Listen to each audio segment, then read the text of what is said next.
Il existe différentes mesures pour qualifier le degré d'endettement des ménages. L'un d'entre eux est le ratio de la dette sur le revenu disponible, qui mesure le niveau total d'endettement de la famille par rapport à son revenu net. Également, le ratio de la dette sur l'actif total permet de mesurer le niveau d'endettement de la famille par rapport à la valeur de ses actifs. Une dernière mesure de l'endettement est le ratio du service de la dette qui, lui, évalue le remboursement total du capital et des intérêts par rapport au revenu brut des ménages. Une mesure largement utilisée dans les médias est le ratio de la dette sur le revenu disponible. On peut voir que depuis les années 80, l'endettement des ménages au Canada par rapport au revenu net est en croissance constante, atteignant un record de 148 % en 2009. Actuellement, il se situe à un peu plus de 160 %. Autrement dit, le ratio indique que le ménage moyen aurait besoin de plus d'une fois et demie son revenu annuel pour rembourser entièrement sa dette. Devrions-nous nous en inquiéter? En fait, ce ratio n'est pas parfait. Plusieurs éléments importants ne peuvent être considérés dans le calcul, entre autres que les dettes sont remboursées sur plusieurs années, tandis que le revenu disponible utilisé est celui d'une seule. Il ne tient pas compte non plus du taux d'intérêt exigé sur chacune des dettes, ni de la portion du capital qui est à rembourser dans l'année.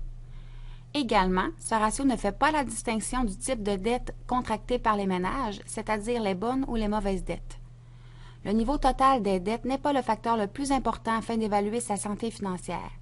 Pour faire une bonne gestion de ses créances, on doit être capable de bien faire la distinction entre les bonnes et les mauvaises dettes et d'effectuer une analyse de sa propre situation budgétaire afin d'évaluer sa capacité à rembourser celle-ci. On peut décrire une bonne dette comme un emprunt servant à financer quelque chose qui prend de la valeur ou qui est profitable à long terme. Dans la catégorie des bonnes dettes, on peut généralement inclure le prêt hypothécaire relié à l'achat d'une résidence, puisqu'une propriété peut prendre de la valeur au fil des années en raison d'une hausse du marché immobilier et de l'inflation. De plus, le taux d'intérêt exigé sur le prêt est diminué puisque la propriété sert de garantie aux créanciers. Toutefois, une analyse budgétaire est importante afin d'évaluer sa réelle capacité de remboursement. Un prêt hypothécaire contracté par l'achat d'une résidence à un prix qui est au-dessus de ses moyens peut devenir une mauvaise créance. Le prêt étudiant entre aussi dans la catégorie des bonnes dettes puisque l'obtention d'un diplôme permet normalement d'augmenter son revenu d'emploi et d'atteindre ses objectifs professionnels. De plus, les banques exigent généralement un taux d'intérêt relativement bas et la charge d'intérêt est déductible d'impôts pour les prêts gouvernementaux. Un dernier exemple d'emprunt qui peut être caractérisé de bonne dette est le prêt automobile. Même si la valeur d'une voiture se déprécie rapidement, il s'agit d'un bien durable qui peut être utilisé pendant plusieurs années et qui permet à un individu de vaquer à ses occupations de tous les jours. Mais attention, il est important de distinguer le besoin du luxe lors de l'achat de produits de consommation. Faire l'achat d'une voiture à un prix supérieur à sa capacité budgétaire peut facilement devenir une mauvaise dette. Mais qu'est-ce qu'une mauvaise dette?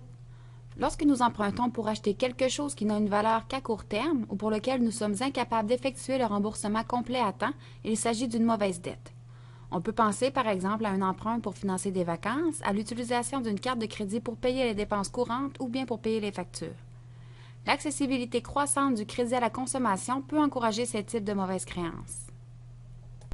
Un sondage réalisé pour la Coalition des associations des consommateurs du Québec révèle que plus d'un jeune sur trois ignore le taux d'intérêt exigé sur sa carte de crédit. D'autres sondages ont également révélé que 40 % des Canadiens ne remboursaient pas le solde entier sur leur carte de crédit à chaque mois, ce qui signifie que ces derniers utilisent leur carte comme moyen d'emprunt plutôt que comme moyen de paiement. Il est également inquiétant de savoir que l'apport du crédit renouvelable par rapport à l'ensemble des prêts à la consommation consentis par les banques est passé de 21 % à 77 % en seulement 20 ans. Le graphique suivant démontre l'évolution de l'endettement moyen des ménages entre 1973 et 2009. On peut constater que l'emprunt hypothécaire est en grande partie responsable de l'endettement des Canadiens, qui est en constante croissance depuis le début des années 90.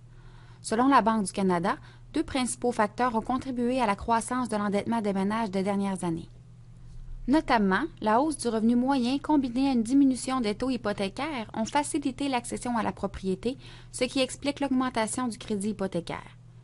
La hausse de l'endettement des ménages s'explique également par la croissance des revenus et par les faibles taux d'intérêt qui ont soutenu l'expansion du crédit à la consommation. Ce type de crédit doit aussi sa croissance à l'innovation financière. En effet, de nos jours, l'offre de produits de crédit s'est largement agrandie, ce qui rend le crédit à la consommation plus accessible pour les ménages et les nombreuses publicités autour de ces produits ne les rendent que plus attrayants pour eux. On peut penser par exemple aux cartes de crédit offertes par certaines entreprises qui encouragent leur utilisation par l'offre de rabais ou de points à échanger.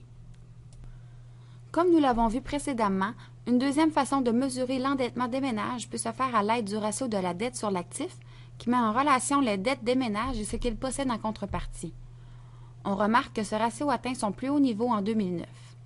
Par contre, comme dans le cas du ratio de la dette sur le revenu net, on doit tenir compte de la nature des dettes des ménages avant de s'inquiéter de la situation et l'on doit considérer la nature des actifs. Par exemple, un ménage qui dispose d'importants actifs qui peuvent être transformés rapidement en liquidité pourrait recourir à ces biens afin d'acquitter ses obligations en cas de problème financier. Une dernière mesure de l'endettement est le ratio du service de la dette qui, on se souvient, mesure le remboursement total du capital et de l'intérêt en proportion du revenu brut des ménages. Ce ratio permet d'évaluer efficacement la capacité de remboursement des ménages. Un individu ayant un ratio supérieur à 40 % indique un risque élevé de manquement à ses obligations financières. Pour ce qui est de la tendance des familles canadiennes, on peut constater que le ratio du service de la dette a diminué depuis 1990. Prenez note que les données sur ce graphique sont issues d'une étude produite par Statistique Canada et que les calculs effectués incluent seulement la charge d'intérêt des ménages par rapport à leur revenu brut. Cette tendance à la baisse est contraire à celle de l'endettement des ménages, mais peut être expliquée par les taux d'emprunt actuellement très bas sur le marché. En fait, on peut supposer que la réduction des taux d'intérêt a incité les gens à faire des emprunts plus élevés. En ce sens, la présente situation rend les Canadiens plus vulnérables face à une éventuelle hausse des taux d'emprunt.